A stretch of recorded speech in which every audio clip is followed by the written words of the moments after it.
At least in the luxury world, in the Hermes world, customers aren't looking for that throwaway fashion or the sort of ephemeral, trendy item or bag.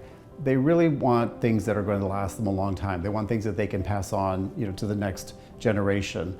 For us restaurant owners who really strive to have the top quality, for us it's an easy choice. We always buy the best ingredients. And I always tell my chef, we buy the best ingredients and then hopefully we don't screw them up. That's really what it is.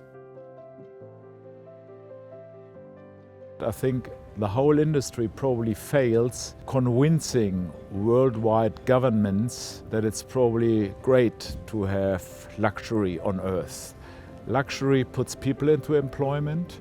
Luxury is something which touches all senses. Luxury is truly unique, is seldom, is rare, and for that reason is part of human being, of humankind. Luxury brands are often associated with expensive.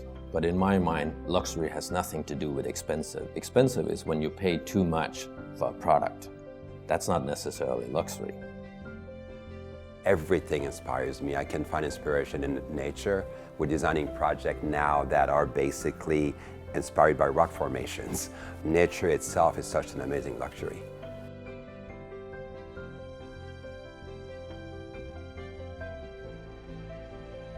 Well, I'd like to think our interaction with customers over the next 10 years will not change compared to what we've done for nearly 100 years. If you see the model of going to visit clients, take the time, give them that precious time where they can have a consultation, where we can understand their needs and show them what's really made for them, is that precious individuality, and finding somewhere where people can take the time for you is very rare. So I think Bespoke was quite ahead of today's desire of individuality, of finding an experience, finding something special, and that's just made for you. I grew up in this business where loyalty from the customer, loyalty from the staff, loyalty from the suppliers, loyalty from many things was very important. And I think because of the nature of social media, the nature of many things, sometimes you think and you can be very popular, but are everyone loyal? Luxury travel is about experience that you have with your loved one or your family, and with jewellery, I again believe it's creating a snapshot or a moment in time, whether you're looking back on your holiday photos or you're looking back at the ring that you got bought, for the birth of your first child, or a wedding anniversary, or any special occasion or moment in time. But most of them, they love to be part of the construction of the boat. This is the unique point of our business, but also the most difficult and risky one, because you are building a yacht, you are not selling a yacht, which I mean is a completely different concept. 30 years ago, whatever the LA Times or New York Times wrote was very important.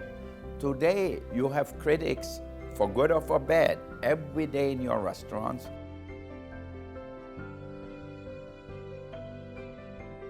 It's very rewarding. Most of the people who like to have a bespoke garment, it's about the journey, the experience. It's about the discussion with the tailor, the choice of a cloth, and then see what their choice turns out to be. The hotel experience and the luxury experience in hotels will be much more personalized in the future, and to use a too much used word, customization, you will see that much more coming along, where they know you at check-in, they know what you like to eat, they know when you like to go to bed, they know the room temperature, they even know what scent you like in your room. Taste has changed quite a lot when it comes to luxury goods. My observation is that you might have seen 10 years ago that for some clients, not only ours, it was quite important to have the brand as the status symbol, as the major purchasing reason. But that has changed quite significantly over the years. It is all about substance, all about bespoke. I think you aren't any longer luxury in its truest sense in our clients' eyes if you are not really able to deliver all capabilities to commission your own piece of art, your own masterpiece, to involve yourself into the creational process.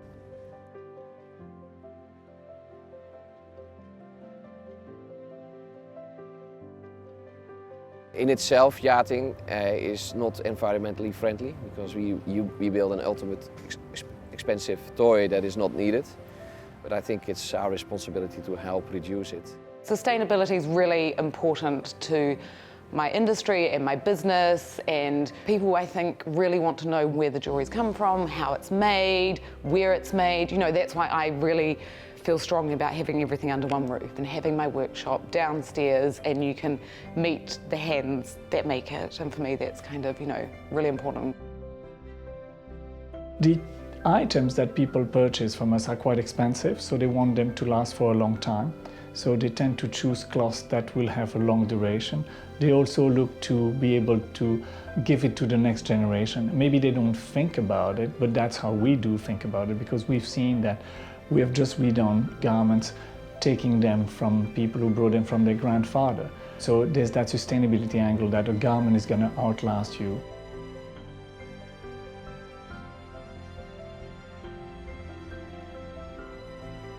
There's a lot more demand for what I would call hybrid architecture, where somebody that does not want to live in something that's super modern, that really appreciates the more traditional look, but does not want to live into something traditional. How do you bridge that gap? How do you bring that together? And as architects, we've been exposed to both ends of that spectrum, so we can really manipulate those styles. Once you understand the historical precedents behind a certain style, and you can understand the proportion in those details, now you're able to translate that and create your own language with that. Design and taste and style have not changed that much. It's quite interesting that you know, my kids, they're looking up, for instance, to Kingsman and see, I want to look like that. And like that is how their grandparents were looking. Or if you look at you know, the Crown on Netflix, you see people looking super elegant, and people come to the shop and they want to look exactly like that.